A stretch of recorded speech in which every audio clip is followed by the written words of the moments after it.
Types of angles.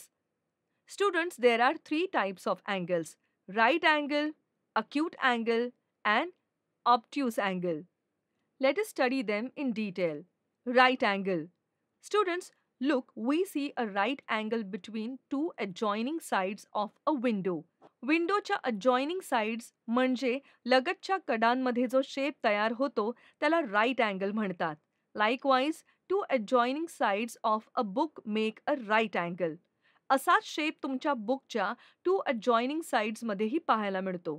म्हणजेच या साइड्समध्ये तयार होणारा अँगल राईट अँगल आहे. आपल्या क्लॉकमध्येही राईट अँगल तयार होतो.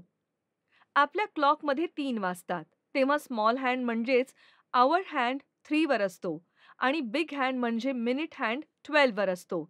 In a clock, at 3 o'clock and 9 o'clock, minute hand and the hour hand are at right angles to each other. ते दोन्ही हँड्स एकमेकांशी राईट अँगलमध्ये असतात. नाव look at this clock, it shows 9 o'clock. म्हणजेच hour hand 9 वर आहे, तर minute hand 12 वर आहे आणि ते दोन काटे एकमेकांशी राईट अँगल तयार करतात. Now you all observe this blackboard and tell me if the right angle is forming here. Yes, ma'am. Right angle is formed on the corner of the blackboard. Absolutely correct. There is a right angle between two adjoining sides of the blackboard. म्हणजेच ब्लॅकबोर्डच्या साइड्समध्ये total 4 right angles तयार होतात. A right angle is formed between these two walls in your classroom. आपल्या क्लासरूममधील या 2 वॉल्सपासून right angle तयार होतो. Look here.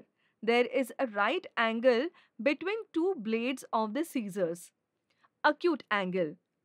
Acute angle is another type of angle. या सीझर्सच्या 2 पात्यांमध्ये राईट अँगल आहे. Observe the scissor carefully. आता आपण सीझरच्या 2 पात्यांच्या टोकांमधील डिस्टन्स स्लोली कमी केले तर तयार होणारा हा अँगल राईट अँगलपेक्षा लहान होत जातो.